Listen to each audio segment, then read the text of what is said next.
C'est bon. Shalom à l'épouse de Christ et à tous les chrétiens du monde entier. Il y a des paroles de découragement qui circulent ces jours-ci sur les réseaux sociaux à travers le coronavirus.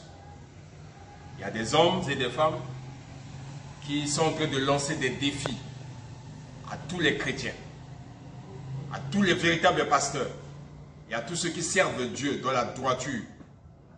Les gens sont en train de dire, après le coronavirus,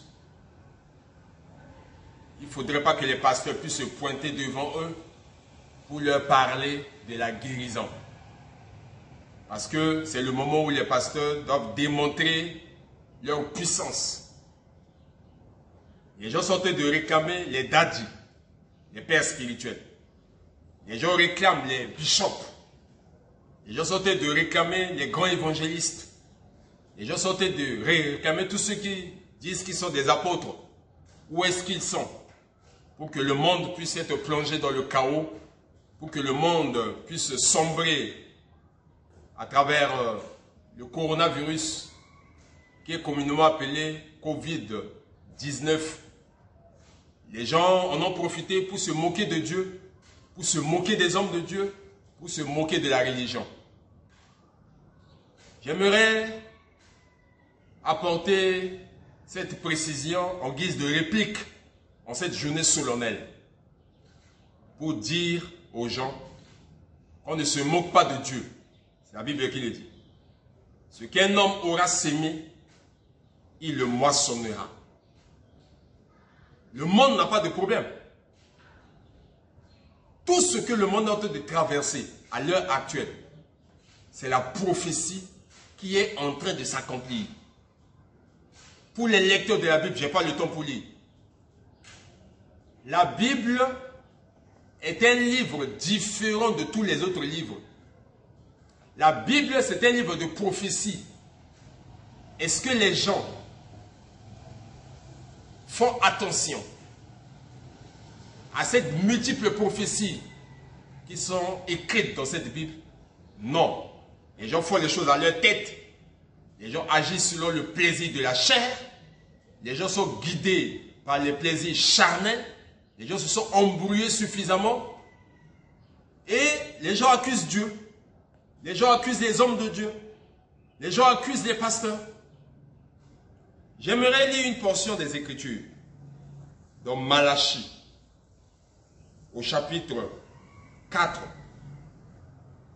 Écoutez ce que la Bible dit dans Malachie chapitre 4. La Bible dit ceci. Voici, j'enverrai mon messager. Il préparera le chemin devant moi. Et soudain entrera dans son temple le Seigneur. Ça c'est Malachie chapitre 3. Je lis Malachie chapitre 4. Car voici le jour vient, ardent comme une fournaise. Tous les hautains et tous les méchants seront comme du champ. Le jour qui vient les embrassera, dit l'Éternel des armées, et il ne leur laissera ni racine ni rameau. Mais pour vous qui craignez mon nom, se lèvera le soleil de la justice, et la guérison sera sous ses ailes. Je m'arrête là. La guérison sera sous ses ailes. Je voulais parler de la guérison divine qui est rattachée à Malachie chapitre 4. La Bible dit, la guérison sera sous ses ailes.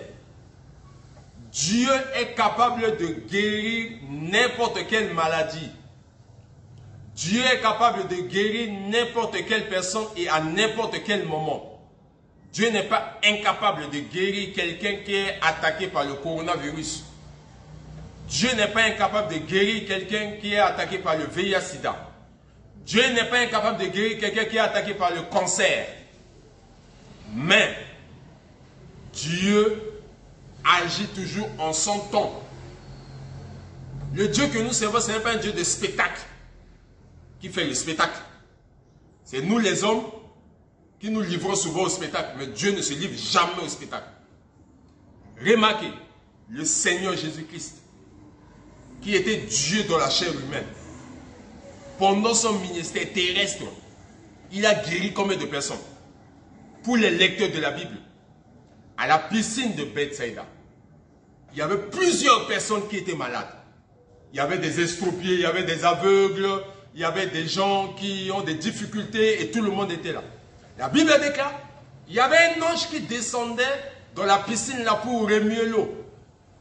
Et le premier malade qui tombait dans la piscine était guéri. Mais ce jour-là, la guérison était sur la terre. C'est-à-dire Dieu dans la chair humaine, celui-là qui agitait l'eau là, était sur la terre. Question, pourquoi il n'a pas guéri tout le monde? Pourquoi il n'a pas dit que tous ceux qui sont malades recevaient la guérison? Dieu ne se livre jamais en spectacle. Pour tous ceux qui pensent que Dieu, c'est quelqu'un qui se livre au spectacle, lisez la Bible. Vous allez découvrir. La Bible déclare, il a faufilé parmi tous ceux qui étaient malades. Il est parti trouver un homme dans le coin là-bas et il a dit à cet homme, veux-tu être guéri? Veux-tu être guéri? Cependant, il était capable de guérir tout ce monde qui était là. Parce que tous ces gens qui étaient là, ils s'attendaient à une solution. Ils voulaient que Dieu puisse les guérir. Un jour, pendant que Jésus faisait le miracle, les gens lui ont posé la question de faire un miracle. Il leur a dit, une génération corrompue, une génération perverse, une génération mal éduquée, comme cette génération-là, vous avez besoin d'un miracle. Le miracle qu'il vous faut, c'est exactement le miracle qui s'est passé avec Jonas. Qu'est-ce qui s'est passé avec Jonas? Jonas a passé 3 jours et 3 nuits dans le ventre d'un poisson. Et quand le poisson l'a vomi à Ninive, c'est pour prêcher une prédication, pour condamner les gens.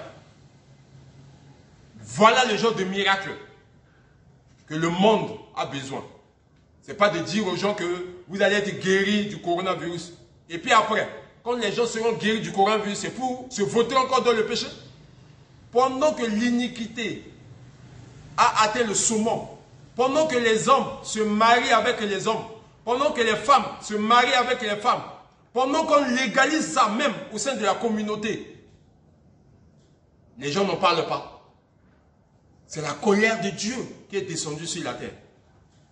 Mais tous les enfants de Dieu qui sont à Goshen, Dieu va les préserver. S'il y a un enfant de Dieu qui est malade, Dieu est capable de le guérir. Même s'il meurt, mais la résurrection est son partage. La Bible dit dans Thessaloniciens que nous ne devons pas nous plaindre au sujet de ceux qui dorment. Parce qu'il y a une promesse pour les morts en Christ. N'accusez pas Dieu. Que chacun s'accuse lui-même.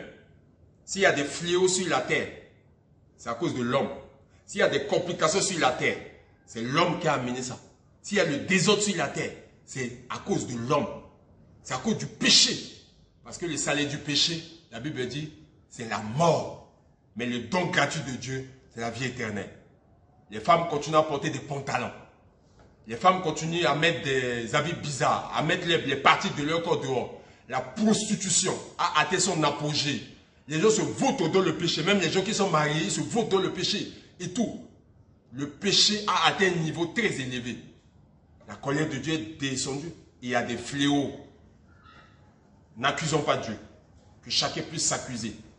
S'il y a quelque chose que nous, on devait faire, c'est que chacun doit se repentir pour demander pardon à Dieu. Pour dire à Dieu, Seigneur, moi je suis un pécheur. Seigneur, j'ai gaffé.